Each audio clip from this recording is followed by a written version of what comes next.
So এতক্ষণ পর্যন্ত আমরা দেখেছিলাম সানিও নিজের ফিলিংস কনফেস করতে আসে, এরপর বলে অ্যাকচুয়ালি আমি জাপানে ফিরে যাচ্ছি, এই জন্য যাওয়ার আগে এই অপরচুনিটিকে মিস করতে চাই না। মানে পিয়াউসি, আমি তোমায় অনেক বেশি লাভ করি, এত বেশি যে আমি চাই আমরা দুজন একসাথে থাকি। পিয়াউসি শকড হয়েছিল এই সব শুনে, অ্যান্ড সানিও বলে এমনিতে আমার হোম টাউন জাপানে, বাট আমি তোমার জন্য চাইনাতেও থাকতে রেডি আছি। আমি শুধু তোমার সাথে থাকতে চাই যাতে কেউ আমাদের আলাদা না করতে পারে। অ্যান্ড তোমার সাথে দেখা করা এটা ইনসিডেন্ট হতে পারে, বাট বারবার দেখা করা ডেস্টিনি ছিল। এরপর জাপানি টাই বের করে ও পিয়াউসিকে দেয়, অ্যান্ড পিয়াউসি যে কি শখ ছিল এই সব কথা শুনে, এই জন্য ও প্রথমে তো সাইলেন্ট হয়েছিল। এরপর বলে মাফ করবে বিকজ আমার আনসার নো, কারণ তুমি বলেছিলে যে একবার দেখা করা ইনসিডেন্ট হতে পারে বাট বারবার দেখা করা ডেস্টিনি। তো এটা শুনে আমার মাইন্ডে অন্য কোনো পার্সন আসে। জানিও আপসেট হয়ে যায় এই সব শুনে, মানে ও অনেক বেশি হার্ড হয়। তো তখন পিয়াউসি বোঝায় আমি তোমার সাথে অল টাইম হ্যাপি ছিলাম, মানে তোমাকে আমার ভালো লাগে, বাট এগুলো ফ্রেন্ডশিপ নাকি লাভ, এই জন্য আমি মাফ করবে। আরও তখনই জাপানি তাই সানিওকে ফিরিয়ে দেয়। তো তখন সানিও অনেক বেশি আপসেট হয়, বাট ও নিজের আপসেট শো করে না, বরং পিয়াউসির ডিসাইডকে রেসপেক্ট করে এখান থেকে চলে যায়। মানে ও জাপানে ফিরে যাচ্ছে। নেক্সট সিনে দেখি পিয়াউসি অনেক বেশি কিউট হয়ে ওয়েজুর কাছে আসে, বিকজ ও এখন নিজের ফিলিংস ব্যাপারে জানতে পেরেছে যে ও ওয়েজুকে লাইক করে। এই জন্য ও আজ ওয়েজুর সাথে অনেক বেশি সুইট ভাবে কথা বলছিল। তো তখন ও ওয়েজুর সাথে ফটো ক্লিক করে, যেটা অনেক ভালো ক্লিক হয়েছিল। তো তখন ওয়েজু শকড হয় যে জানি না আজ এই গার্লের আবার কি হলো, যে কি এত অদ্ভুত বিহেভ করছে। এরপর দেখি পিয়াউসি ক্লিনিং করার সময় বারবার ওয়েজুকে ডিস্টার্ব করছিল, মানে আজ ওর কিছু বেশি মন করছিল ওয়েজুর সাথে কথা বলার আর ওকে ডিস্টার্ব করার, বাট ওয়েজু পিয়াউসিকে নিজের কাজে ফোকাস করতে বলে। নেক্সট সিনে আমরা দেখি ট্যান আর ওর বাকি টিম মেম্বার তাইচি ফ্যাকাল্টিতে এসেছে, অ্যান্ড আরিয়া অ্যান্ড চ্যাংপিংকে বলে লাস্ট টাইমে তোমরা দুজন এন্ট্রি হঠাৎই করেছিলে, যেটাতে আমরা কেউ রেডি ছিলাম না, অ্যান্ড এটা এক সাইড ভাবে চিটিং ছিল, এই জন্য চলো আমরা আবারও ফাইট করি। আরিয়া বলে হ্যাঁ একদম। তো সেখানে টিম মেম্বার জেকে একটু বেশি বলছিল, তো তখন চ্যাংবিন ওকে বলে ওয়েট, তুমি তো সেই পার্সন যাকে আমি ফাইটে হারিয়ে দিয়েছিলাম। তো তখন সবাই একসাথে হাসতে থাকে। ওয়েল, দুজন ফ্যাকাল্টির মধ্যে ফাইট স্টার্ট হবে, বাট তখনই শাও শাও ওদের মধ্যে এসে ওদের স্টপ করে বলে তোমরা সবাই বয়, বাট তাইচি ফ্যাকাল্টিতে গার্ল, এই জন্য তোমাদের গার্লকে বুলি করাটা ভালো নয়। তো এই কথা শুনে এক টিম মেম্বার শাও শাওকে হিট করতে যাবে, বাট তখনই বাইয়ের এন্ট্রি হয় অ্যান্ড শাও শাওকে প্রোটেক্ট করে, এর সাথে জানতে চায় তুমি কি ঠিক আছো। তো এই সব দেখে শাও শাও অনেক বেশি হ্যাপি হয়। ওয়েল বাই ওদের সাথে কথা বলে, যেখানে ত্যান শর্ত রাখে যে আমরা আবারও কম্পিটিশন করব, অ্যান্ড তোমরা যদি লুজার হও তো তাই যে ফ্যাকাল্টিকে ক্লোজ করে দিতে হবে। এরপর এক ফ্ল্যাশব্যাক দেখানো হয় যে কিভাবে ও নিজের ফ্যাকাল্টিতে আরো ভালো ফাইটার অ্যাড করেছে, এই জন্য ও আবারও তাইজি ফ্যাকাল্টিতে চ্যালেঞ্জ করছিল, বিকজ ওর মনে হয় যে এবারে কেউ ওদের হারাতে পারবে না। তো তখনই এন্ট্রি হয় ওয়েচু, যে কি বলে ঠিক আছে আমরা তোমাদের চ্যালেঞ্জ অ্যাকসেপ্ট করতে রেডি আছি, বাট আমরা যদি উইন হয় তো তোমরা যেই ন্যাশনাল অপরচুনিটি যাওয়ার অফার পেয়েছো সেটা আমাদের দিতে হবে। দেন কিছুক্ষণ চুপ থাকে, বাট যখন তাইজি ফ্যাকাল্টির সবাই বলে তুমি কি ভয় পাচ্ছ, তো তখন ট্যান রেডি হয়ে যায় যে ঠিক আছে আমরা এমনটাই করব, আর তখনই ওরা সবাই সেখান থেকে চলে যায়। নেক্সট সিনে আমরা দেখি পিয়াউসি স্কার্ফ রেডি করেছিল, তাও অনেক বেশি হার্ড ওয়ার্ক করে। তো তখন সাউসা বলে তুমি এটা কার জন্য রেডি করছো, তো তখন ও বলে গ্র্যান্ডপার জন্য, যখন কি এমনটা নয়। এরপর ও ওয়েচুর সাথে মিট করতে আসে, অ্যান্ড ও ওয়েচুক থেকে জানতে পারে যে কিছুদিন পর ট্যানের টিমের সাথে তাদের কম্পিটিশন হবে, অ্যান্ড তারাও যদি উইন হয় তো তখন ন্যাশনাল কম্পিটিশনে যেতে পারবে, বাট যদি হেরে যায় তো তাইজি ফ্যাকাল্টিকে ক্লোজ করে দেওয়া হবে।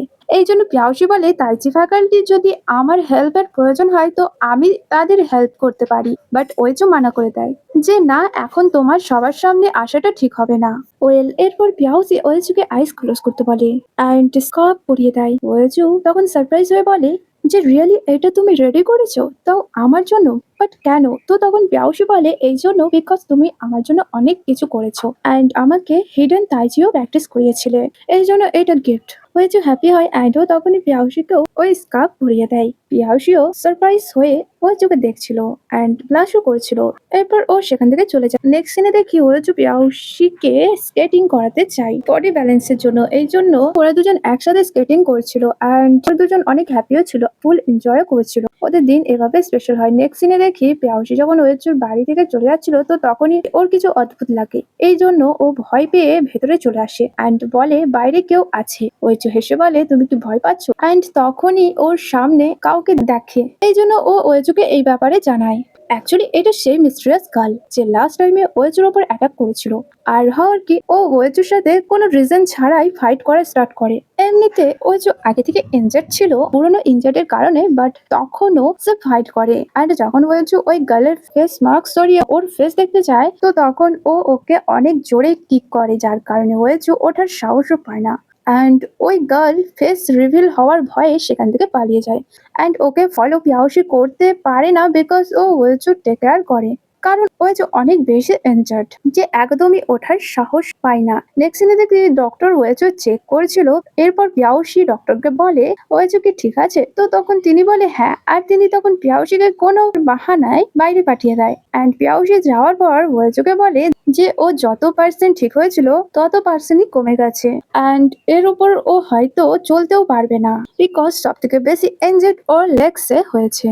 ওয়েচুর শকড হয় এই কথা শুনে, মানে ওয়েচুর অনেক বেশি হার্ট হয়। তো তখনই বাই, আরিয়া অ্যান্ড চ্যাংবিন ওরা তিনজন সেখানে আসে, যে কি ওয়েচুর এমন কন্ডিশন দেখে টেনশনে ছিল। আরিয়া বলে আমাদের ওয়েচুর ফ্যামিলিকে ইনফর্ম করা উচিত, বাট ওয়েচু ওকে স্টপ করে দেয় বিকজ ওয়েচুর অ্যাকর্ডিং এখন ঠিক টাইম নয় বড়দের এই ম্যাটারে ইনভলভ করা, মানে সিচুয়েশন আরো খারাপের দিকে যাবে। আর যখন সবাই সেখান থেকে চলে যায় তো তখন ওয়েচু অনেক বেশি ইমোশন হয়ে নিজের লেগস কে দেখছিল বিকজ সব থেকে বেশি ইনজেক্ট ওর লেগসে হয়েছে। বিকজ ও এখন অনেক বেশি ভয় পায় যে কি সত্যি আমি কখনো চলতে পারবো না। ওয়েল বাইকে ডক্টরের সাথে কথা বলতে দেখি যে সব কথা লুকিয়ে পিয়াউসি শুনে নেয় যে ওয়েজু হয়তো এখন চলতে পারবে না আর না ফাইট করতে পারবে। এই জন্য পিয়াউসি অনেক বেশি শকড হয় এই কথা শুনে বিকজ ও ওয়েজুকে নিয়ে অনেক বেশি টেনশন করে। বাই ফিল করে যে কেউ তাদের কথা বাইরে থেকে শুনছে, এই জন্য ও ডক্টরকে চুপ করিয়ে দেয়। অ্যাকচুয়ালি সবাইকে ওয়েজু মানা করে দিয়েছে যে কেউ যেন পিয়াউসিকে তার কন্ডিশনের ব্যাপারে না জানায়। এই জন্য যখন পিয়াউসি ভেতরে আসে তো তখন ডক্টর বলে ওয়েজু জলদি ঠিক হয়ে যাবে অ্যান্ড এখন আপনি ওকে বাড়ি নিয়ে যেতে পারো।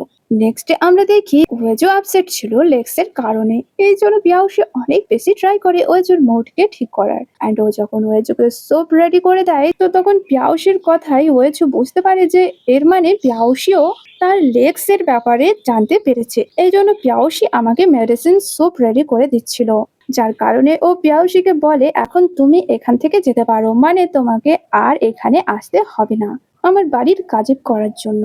পিয়াউসি শখে বলে তুমি কিভাবে আমাকে নিজে থেকে দূরে করতে পারো যখন কি পুরো টাইম আমি তোমার সাথ দিতে চাই। তো তখন ওয়েচু বলে না আমি শুধু একাই থাকতে চাই, এই জন্য তুমি প্লিজ এখান থেকে চলে যাও। অ্যাকচুয়ালি ওয়েচু ইনসাল্টেড ফিল করছিল যে এখন ও কোনো কাজের নয়, এই জন্য ও পিয়াউসিকে নিজে থেকে দূরে করতে চায়। নেক্সট দিনে আমরা পিয়াউসিকে ওর রুমে দেখি যেখানে ও এইসব কথা ভাবছিল যে আমি ওয়েচুর কনফিডেন্ট কিভাবে ফিরিয়ে আনবো। অন্যদিকে ওয়েচুকে দেখি যে কি যখন বাড়ি ছিল তো তখন ও সব জায়গায় পিয়াউসিকে ইমেজিন করছিল যে ও কিভাবে ওয়েচুর বাড়ি কাজ করতো অ্যান্ড কোথায় কোথায় ক্লিন করতো অ্যান্ড কেমন ভাবে কুকিং করতো। এর মানে ওয়েচু পিয়াউসিকে অনেক বেশি মিস করছিল, বাট না চাওয়ার শর্তেও ও পিয়াউসিকে নিজে থেকে দূরে করে দেয়। নেক্সট সিনে ট্যানকে দেখি যেখানে ওর টিম মেম্বার বলে যে ওয়েচুর অনেক খারাপ ভাবে ইনজার্ড, মানে ও চলতেও পারছে না, এই জন্য ও আমাদের সাথে কম্পিটিশন করতে আসবে না। তো এটা শুনে ট্যান হ্যাপি হয়। এরপর ওর কাছে আর নাম্বার থেকে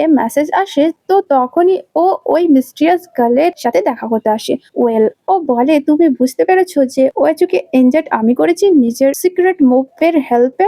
এর সাথে ওর রুম থেকেও ওই জিনিস চুরি করেছি যেটা তুমি অনেক টাইম ধরে খুঁজছিলে, মানে হিডেন তাইজি মুভস এর সিক্রেট বুক, যেটা থেকে তুমি মুভস প্র্যাকটিস করে তোমার কম্পিটিশনে জিততে প্রবলেম হবে না। আর জেতার পর আমরা তাইজি ফ্যাকাল্টিকে ইউনিভার্সিটি থেকে ভ্যানিশ করে দেবো, আর যেটা ওয়েচুর ড্রিম ছিল তাইজিকে পুরো ওয়ার্ল্ডে ফেমাস করার, বাট সেটা ও কখনোই পূরণ করতে পারবে না। দেন স্মাইল করে এই কথা শুনে। আর যখন ওই গার্ল সেখান থেকে চলে যায় তো তখন ওই হিডেন তাইজি বুকস ও সেখান থেকে নিয়ে নেয়। অন্যদিকে আমরা বাইকে দেখি যে কি টেনশনে ছিল যে এখন আমরা ওই চোখে ছাড়া কম্পিটিশন কিভাবে জিতবো।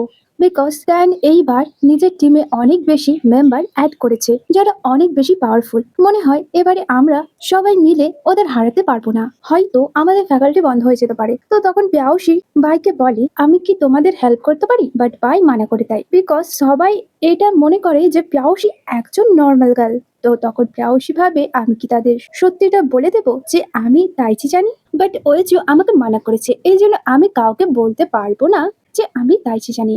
অন্যদিকে ওয়েজুকে দেখি যে কি কলে পায়ের সাথে এই ব্যাপারে কথা বলছিল, যে হিডেন তাইচি সিক্রেট বুক আমার রুম থেকে কেউ চুরি করেছে। অবশ্যই এটা সেই মিস্ট্রিয়াস গার্ল হবে, আর এইসবের পিছনে হয়তো ট্যানের হাত হতে পারে।